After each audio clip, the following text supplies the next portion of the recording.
हर हर महादेव। आप सभी माताओं को जितिया व्रत की हार्दिक शुभकामनाएं। हर साल अश्विन मास की अष्टमी तिथि को जीवित पुत्री का व्रत रखा जाता है। इस दिन माताएं अपने बच्चों की लंबी आयु, अच्छे स्वास्थ्य और सुखमय जीवन की कामना के लिए उपवास रखती हैं। आइए जानते हैं इस साल जीवित पुत्री का व्रत किस दिन रखा जाएगा। कब है जीवित पुत्री का व्रत? इस साल 2025 में जितिया व्रत की शुरुआत 13 सितंबर को नहाए खाए के साथ होगी। इसके बाद 14 सितंबर को महिलाएं पूरी विधि विधान से जीवित पुत्री का व्रत रखेंगी और अगले दिन 15 सितंबर को जितिया व्रत का पारण कर व्रत संपन्न किया जाएगा। हिंदू धर्म में संतान की सुरक्षा, अच्छे स्वास्थ्य और सुखमय जीवन के लिए माताएं जीवित पुत्री का व्रत रखती हैं। इसे जितिया व्रत भी कहा जाता है। यह व्रत अश्विन मास की अष्टमी तिथि को रखा जाता है। इस दिन माताओं द्वारा अपने बच्चों की लंबी आयु, अच्छे स्वास्थ्य और सुखमय जीवन की कामना के लिए उपवास रखता है। इसे कठिनतम व्रतों में से एक माना जाता है। दरअसल यह व्रत 3 दिनों तक चलता है और इसमें नहाए खाए से लेकर निर्जला उपवास और पारण तक की परंपरा निभाई जाती है।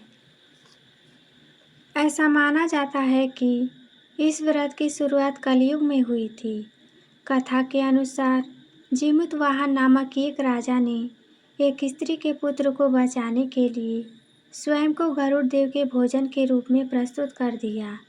उनकी यह निस्वार्थ भावना देखकर गरुड़ प्रसन्न हो गए और उन्हें वैकुंठ जाने का आशीर्वाद दिया।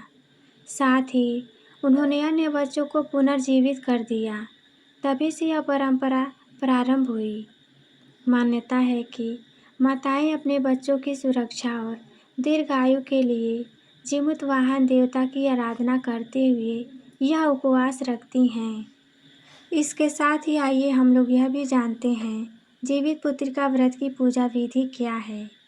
इस व्रत से एक दिन पहले नहाए खाए की परंपरा निभाई जाती है।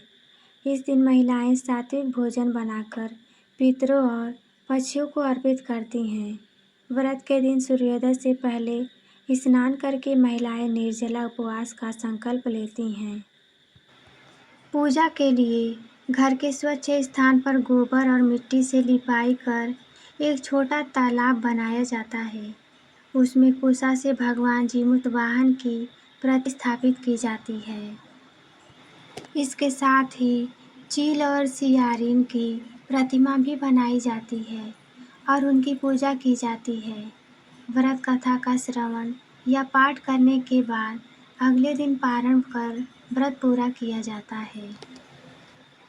इस समय भगवान जीमूतवाहन से संतान की लंबी उम्र और कल्याण की कामना की जाती है।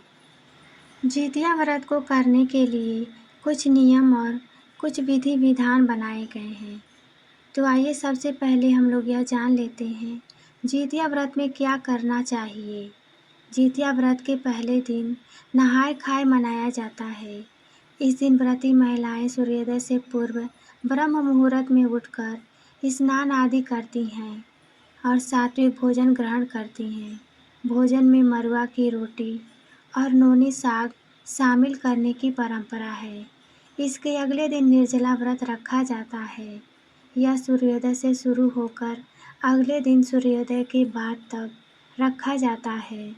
इस दिन शाम को शुभ मुहूर्त में व्रती महिलाएं पूजा पाठ करती हैं और व्रत कथा का पाठ करती हैं।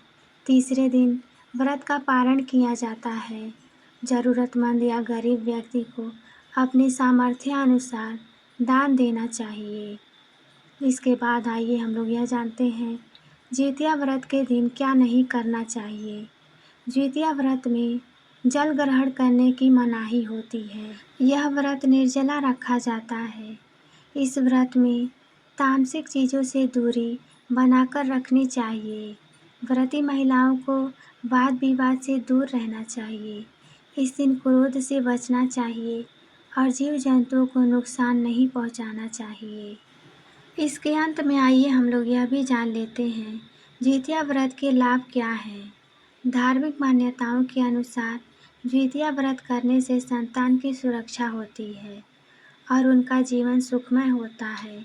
माताएं इस पूजा के बाद अपने बेटे और बेटी के सुखमय भविष्य की कामना करती हैं, जिससे ये व्रत और भी महत्वपूर्ण बन जाता है। जितिया व्रत एक ऐसा अवसर है जो माताओं की संतान के प्रति अटूट प्रेम और संजीवनी शक्ति का प्रतीक है।